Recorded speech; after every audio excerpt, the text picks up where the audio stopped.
Good morning, everyone, and welcome to the Modus Podcast. This is Kareem Elsirafy, the managing partner at Modus Capital.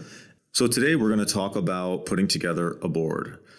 A board is supposed to serve a supportive function in your company. It's supposed to be a group of people that you can sound against that help give you direction and support. They are not supposed to be key decision makers in the day-to-day operations of your business. So most investors are going to require you to put together a board when you take outside capital. And what we're going to talk about today is what are the things that you should look out for and consider when putting together your first board. So first of all, when you first take in capital and you need to put together a board, you're likely going to have 2 to 3 people on that board. The board isn't going to be so much as an active supporting role in the early stages of your company, and becomes more and more supportive and more critical as your company grows. When you first put together a board, you're primarily going to, or initially you're going to want to have it be very small. Most startups will have 2 people that'll consist of 1 investor and 1 of the founders, or 3 early on. As your company grows, you'll want to continue to expand it, having 5 people and continually maintaining an odd number of individuals so that you have the ability to be able to, during times of voting on critical things, be able to essentially break any sort of gridlocks. So early on, again, you want to have the board tipped so that it's primarily founder friendly. What does that mean? It means a friendly investor in addition to 1 or 2 co-founders. That's a good rounded board in the beginning. As your company begins to grow and you need to add more people to your board, there's a couple of things that you should consider. One is subject matter expertise. You want to bring some people onto your board that understand the industry or understand the technology that you're using if you're a tech company. And the goal here is to be able to get good perspective on things that are critical to your day-to-day operations. Again, if a board is not there to actually get into the weeds and details about your day-to-day operations, but provide a specific support function or strategic support function for your company, having people that are subject matter experts on your board can really help guide the decisions and help give you good insights into things that you should be considering and doing as the founder and CEO of your company. Second is when you select your board, I know a lot of entrepreneurs do it in a way that helps them get investment in. What do I mean by that? Some investors actually require to be on the board. That's okay. They want to be able to have a level of oversight on the company, especially if they're putting in a large check. Most lead investors or the biggest checks usually require to have a seat on the board so that they can help influence decisions within the company. And this is okay, but don't be giving it up very, very freely. Again, make sure that when you're going through even your investor selection, that the type of investors you bring in, are good for the company, they share the same values and visions, and are going to allow you enough autonomy to do what it is that you need to do and flexibility so that you can pivot as you need and push the company forward in the right way. And this is also going to translate into how they're going to be on the board itself and how they're going to function on the board itself.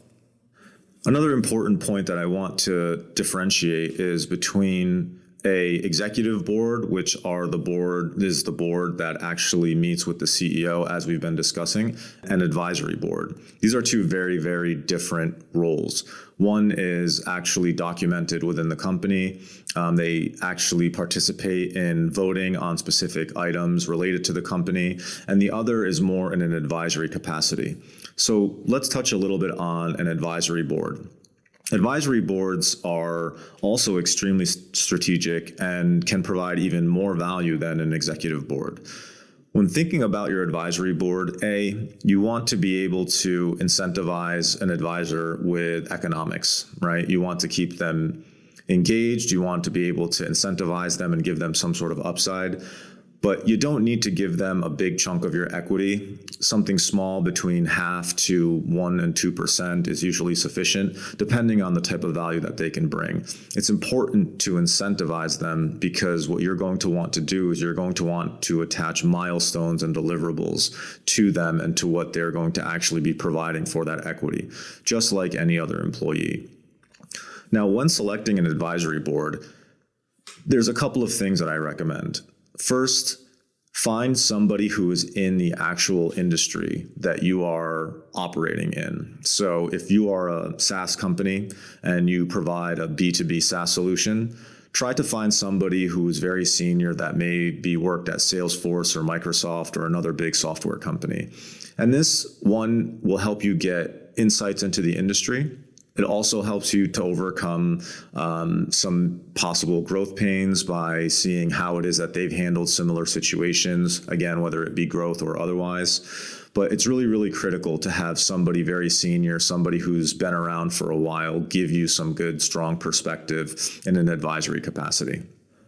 Another thing to consider when putting together an advisory board is to bring somebody on that actually supplements or fills in a gap in something that you guys are missing early on in your startup.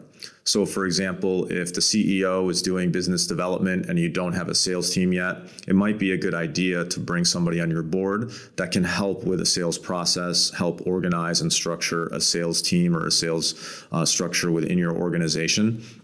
And this is essentially the same way that you would want to bring in a consultant or bring in somebody that maybe you don't need them full time just yet as an employee, but you can actually have this responsibility outsourced to an advisor.